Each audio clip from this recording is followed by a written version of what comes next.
Toto strieborné auto za mňou sa môže mnohým dnešným vodičom zdať ako taká nudná šedá stará krabica, ale toto auto, dámy a páni, bolo za socializmu snom mnohých motoristov v totalitnom Československu a som si istý, že aj mnohí z vás alebo vaši otcovia po ňom túžili. Toto auto totižto sa vyrábalo na zakázanom západe a pozeráme sa na Fiat Ritmo. Je to auto, ktoré predchádzalo Fiatu Tipo a ktoré je vlastne nasledovník Fiatu 127 alebo 128. No a navyše tento konkrétny kúsok, ktorý vám dneska ukážem, má nabehaných od novoty od roku 1984 len 55 000 km.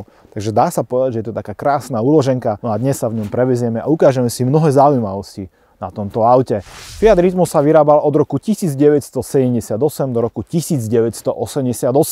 A keď sa pozrieme na tieto tvary, hlavne z tohto pohľadu, tak je jasné, že sa inšpiroval módnou vlnou, ktorú spustil Volkswagen Golf v roku 1974.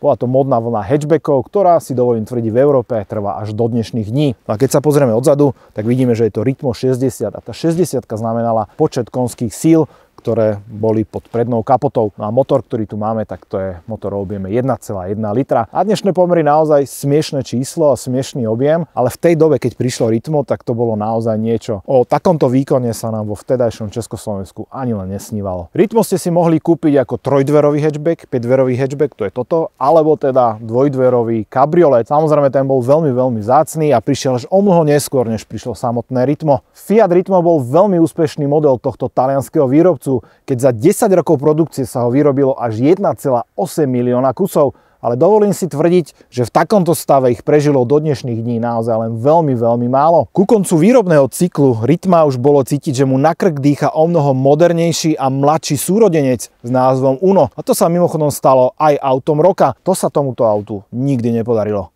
Tak a mne už aktuálne strašná zima, pretože tu máme okolo nuly a tak vás pozývam na palubu tohto strieborného krásavca, aby sme si vyskúšali, ako sa voľakedy na takomto aute vozilo.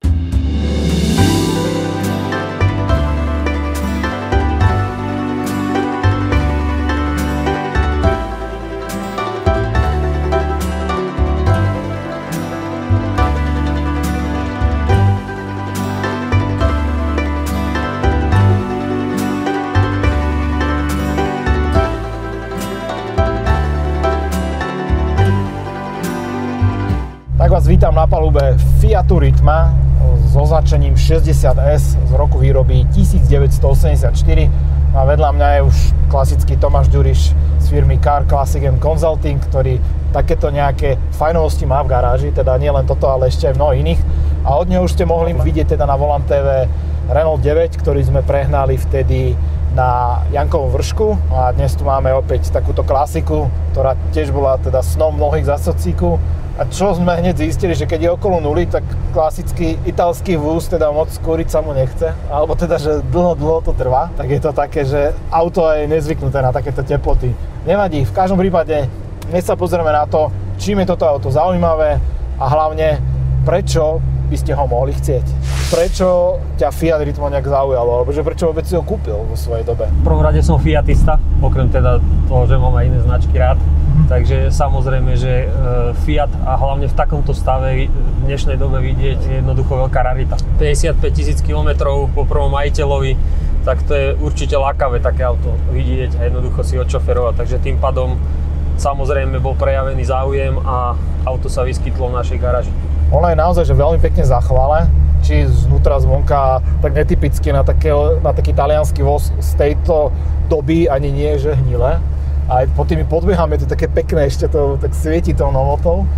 Tak auto nie je hnilé, lebo to auto jednoducho stálo. Viac stálo, ak jazdilo. Tým, že to bolo aj v podstate v tom talianskom teplom podnebí, tak vôbec to nemalo možnosť prejsť po nejakom ľade, alebo dokonca možno aj ani po vode to moc nejazdilo. Čo som aj predtým spomínal, že tá módna vlna hatchbackov začala práve uvedením Golfu prvej generácie v 74. Tak Fiat veľmi rýchlo naskočil na túto vlnu. Priniesol teda Ritmo, predtým tá bola 127, ale tá bola o hodne menšia. To bolo naozaj že mini autičko. A toto už pôsobí tak veľko dospelo. Ak poznáte typ Regatta, čo bol vlastne súdobo vyrábaný sedán s technikou Ritma, tak ten vnútri je toto isté. A hlavne aj vnútorný priestor, len má vzadu teda ten klasický kufor sedanový.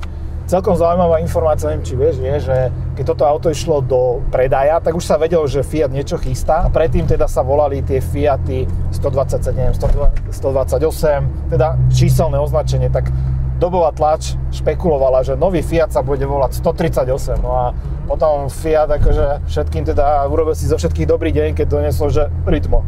Že, dobrý, to je Ritmo. No a odtedy viac menej takmer všetky modely Fiat už pomenováva. Samozrejme sú výnimky ako 124 a podobne. S týmto sa súbežne už vyrábalo aj Uno, čo bol veľmi úspešné auto, absolútny bestseller, ktorý Fiat zachránil na dlhé roky dopredu. Fiat pri uvedení tohto auta mal aj veľmi zaujímavú takú kampaň marketingovú a to je, mal taký slogan, že ručne skladané robotmi. Ich vlastná dcerská spoločnosť priniesla riešenie automatizovanej montáže, karosérie, plechov, a podobne. Aj tá reklama v tej dobe bola o tom, že ukazovala tých robotov pri práci, ako skladajú toto auto. Tam bolo vidno ten progres, ktorý Fiat v tej dobe robil. Takže pod prednou kapotou tu máme ako strojovňu. Takže máme tu vodou chladený štvorvalec radový s obsahom 1106 cm3. V podstate tento motor je historicky známy z iných modelov a takisto ešte pokračoval aj v modeloch Punto. Zaujímavé je aj to, že vlastne keď otvoríš tú kapotu predu, tak on tam vyzerá taký osamelý chudák. Taký, že nič okolo neho, len taký motorček. Ako pri všetkých týchto autách vtedy. Jednoducho tam bolo na servisovanie miesta dosť a zaujímavé je, že ten motor je posunutý dosť vpredu, skoro až pod prednou nápravou. Tým pádom aj, čo som dostal informáciu od teba, čo si mi vravel, ja som nemal možnosť jazdiť tú dieselovú verziu, ale tam mala veľmi ťažký ten motor a že bolo to auto dosť nedotáčavé. Áno, na to trpelo. My máme tu čest vlastne dnes sa voziť v takmer novom aute. Ja len doplním, že vlastne ten pomer hmotnosti pri tých dieselových verziách bol až 66% na prednú nápravu.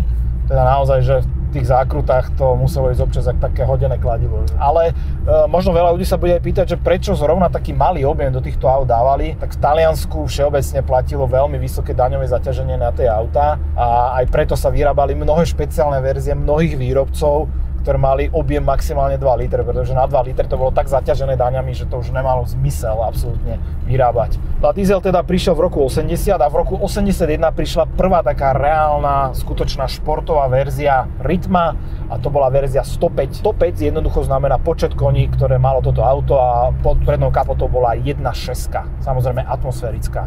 No a v tom istom roku prišla aj verzia Cabrio, ktorá je veľmi, veľmi vzácna, ale ja dúfam, že jedného dňa si teda ukážeme aj tu, pretože toto auto dnes vidieť je naozaj veľká rarita. Bolo samozrejme len dvojdverové, kým toto, ako som spomínal, bolo 3- alebo 5-dverová varianta. Potom prišiel september 1981 a prišiel naozaj prvý hot hatch, ktorý mal znak Fiatu na prednej kapote a to bol Fiat Ritmo 125 Abarth. A naozaj tam, kde sa napíše slovo Abarth, tak je jasné, že to nebude len také orezávatko. A v tomto prípade teda to bolo 125 konských síl a pod prednou kapotou bol už plnotučný 2 liter, opäť teda štvorvalcový. V októbri 1981 prišiel facelift Ritma, čo je veľmi zaujímavé a mňa to naozaj prekvapilo, že hoci to auto bolo tuhšie, pevnejšie, krajšie, lepšie vybavené, tá karoséria bola ľahšia až o 70 kg. Normálne, že tí inžinieri v tom Turíne sa akože hecli a že podržeme niekde, ušetríme 70 kg. Tak ďalšia zaujímavosť je, že vďaka týmto úpravám, že lepšia aerodynamika, ľahšia karoséria, niektoré verzie dosahovali až 10% úsporu paliva voči predchodcovi. No a potom prišiel rok 1983 a Fiat predstavil dve zaujímavé verzie, ktoré stáli paradoxne na úplných opačných koncoch. Prvé bolo Ritmo ES, to bola extrémne úsporná verzia a na opačnom konci stál Abarth 130. Opäť teda vylepšený 2 liter, 130 konských síl. No a jedným z dôvodov, prečo tam bol nejaký náraz tých koní, bolo, že mal už dvojitý karburátor na rozdiel od svojich predchodcov. No a Abarth 130, tam ešte bolo viacero zmien, samozrejme. Jedným z nich bolo, že tam bola krátka 5-stupňová prevodovka, takže na tie doby to auto dosahovalo naozaj že brutálny čas zrýchlenia z 0 na 100 a to bolo, vypni si, 7,8 sekundy a keď sa ma to teraz dá, že 7,8, že to dneska urobí hociaký diesel, tak v tej dobe to bolo niečo absolútne mimoriadne, aby malý hatchback dokázal zrýchliť na stovku za 7,5 sekundy. Akože to je z ríše snov. Pre porovnanie tak zrýchlovala na stovku prvá Integrále, takže ako to vôbec nebolo pomalé auto v tej dobe. To už môžeme označiť ako skutočný hot hatch v tej dobe. A potom prišiel rok 1985, keď prišla posledná séria alebo evolúcia Ritma. To bolo auto, ktoré už malo veľmi veľa technických spoločných vecí s Regatou. No ale už v tomto období na predaje Ritma útočil vlastný súrodenec, bolo to Uno. A ľudia si kúpili radšej modernejšie, štýlovejšie a aj lacnejšie auto, ako bolo Uno. A Ritmo pomaličky sa dostávalo do ústrania, teda v roku 88 po 10 rokoch produkcie skončilo a nahradilo ho Tipo. No a ako som začal toto video, že toto bolo sen mnohých ľudí za sociku, takže aká je informácia? Predávalo sa toto auto za sociku v Československu? Podľa mojich dostupných informácií sa predávalo, ale vo veľmi malých množstvách. V podstate my, čo sme mali možnosť tie auta vidieť, tak už to boli tie dovozovky. My keď sa preniesieme do interiéru, pripomína jedno socialistické auto znútra, ale pripomína mi to v zmysle, že toto je tá verzia, ako vždy chcelo to auto byť, to socialistické. Pripomína mi to, že favorit. Čo sa týka hranatého tvaru, čo sa týka niektorých ovládačov, čo sa týka farby, sem tam aj materiálu, ale toto je naozaj, že asi o 2 levely vyššie, čo sa týka tej kvality. A hlavne po tých rokoch to nemá vôbec, že nejak dopraskanú alebo pokrútenú tú prístrojovku. Naozaj, že takto keby vyzeral prvý favorit znútra, tak to by bol iný level, ale Fiat to už vedel v tej dobe. Ďalšia vec, rozdiel voči dobovému favoritu je určite ten, že toto je relatívne tiché, toto auto. Naozaj, že aj ten motor je, kým vo favorite ste mali pocit, že ten motor máte tuto, na kolenách, tak tuto je to akože celkom odlučnené. Taliani, oni dovedeli tie auta pekne odlučniť, aj čo sa týka aj od kobercov, aj nejaké pazúky sú tu není po tých rokoch v tom aute, že by bolo počuť. Hej. Celkovo Taliani mali tie motory veľmi kultivované, veľmi tichučké. To bol šepot kvietín, tie motory. A ďalšia zaujímavosť je, že sedíme na týchto sedačkách, ktoré sú relatívne komfortné a nemáme zadné opierky na hlavy. V tej dobe to ešte nebolo také nejaké povinné a hlavne čo nemáme, keď vždy pozriem doprava a hľadám tam ten späťák, tak tu nemáme. Máme tu len takú tyčinku na takej stopke. A to je tiež taký typický Fiat. Aj Una to mali na takej ruke, ako keby, je to zaujímavý detail. Tak ono je to zaujímavé vlastne, preto je to tak, lebo toto je medzimodel. Tu je ešte jeden ten taký poznávací znak, že vlastne má okrúhle kľúčky vonkajšie to auto. A okrúhle kľúčky mali tie prvé modely. Potom sa už prešlo na hranaté kľúčky, samozrejme hlavové opierky, spätné zrkadlá, taký kvázi facelift. Teraz sa rozbiehame s tou 1.1. Takže nie je to úplne mŕtve, zase akože tých možno už dávno umretých 60 koní. Už dávno umretých, ale tak 55 000 km po tom dlhom stati, tak teraz je zase v zábehu. No a my už sa tuto rozprávame snad 20 minút a pozerám na ten ukazovateľ teploty chladiacej zmäzy, tak ten sa len vyštveral zatiaľ nad 50 stupňov. A že by to auto kúrilo, tak to by som rozhodne netvrdil. Ja by som to autu ani za vinu nedával, oni určite dobre kúrili tie Fiaty, len tým, že je to auto dovezené z Talianska, čiže je tam iný termostat, hej, takže ten sa ešte dostane na radu, určite sa bude musieť vymeniť, lebo jednoducho nekúrime. Ja som si úplne vedomý toho, že toto nie je žiadna automobilová miss, ale ak by sa vám toto auto páčilo, tak určite jeho fotky nájdete aj na Instagrame Volants TV, tak tam skočte a pozrite si. Fotil som to ja osobne, takže nebude to žiaden umelecký akt, ale myslím si, že toto auto si to hlavne v tomto stave zaslúži, pretože je to súčasť automobilovej histórie, ktorú poznáme aj my. A ďalšie informácie samozrejme už tradične nájdete aj v článku na Volants TV, link uvádzam dolu v popise, tak tam skočte a pozrite si, aby ste sa dozvedeli o tomto aute čo najviac. Tak a vymenili sme sa, sedím za volantom legendárneho Ritma. Hneď prvá vec, čo musím teda povedať, že klasicky taliansky vyosené pedále, čiže takto si musím sadnúť, aby som na ne správne dočiahol. No a druhá vec, že toto auto nemá servo, ale keďže tam máme naozaj taký PD motorček, tak vôbec to nie je ťažké nejak akože posúvať tým volantom. No a samozrejme, že o nejakom nastavovaní volantu alebo niečo, tak to sa tu naozaj netreba ani baviť, pretože tu nie je nastaviteľné absolútne v ničom. A veľmi zaujímavé sú tie páčky vlastne, že tuto blinkre sú také úplne titerné páčky, ale na druhej strane na rozdiel od niektorých francúzskych aut, tieto páčky naozaj jedným prstom človek dokáže veľmi ľahko posunúť. Nie sú to také mega piškoty zarazené pod volantom. A ďalšia vec, že toto auto nemá otáčkomer. To mali pravdepodobne až tie silnejšie verzie, alebo samozrejme Abarty, ktoré boli štandardne. No a prvé metre za volantom Ritma, tak prvé zistenie je, že to auto celkom dobre aj žehli tie nerovnosti, že je to také celkom príjemné. Druhá vec, že ten motor aj napriek tomu výkonu vôbec nie je nejaká mŕtvola. Hneď som to rozgúľal na tých 50. Vo svojich časoch to bolo určite žihadlo na ceste. Áno. A v súčasnosti to nie je žiadnou brzdou. Samozrejme, že treba ho trošku vytačať otáčok, aby sa to rozbehlo, ale oni tie talianské motory boli vždycky tak stávané do tých vyšších otáčok. Áno. Ďalšia vec je, že my sa tu nebavíme o aute, ktoré bolo v súčasnosti s favoritom, hej? To auto je z roku 84, kedy boli Škodovky 120. Áno. No a hlavne konštrukčne, keď toto auto prišlo v 78., tak o favorite sa naozaj ešte ani nikomu nesnívalo. Toto bola jedna z najzákladnejších verzií? Toto bola jedna z úplne najzákladnejších verzií. Myslím si, že toto auto nemá nič navyše, čo by sa dalo ani v tej dobe objednať. Ako, samozrejme, diváci uvidia na záberoch, že sú tam tie dobové hliníkové kolesá, ale tie sú tam už dané navyše, extra.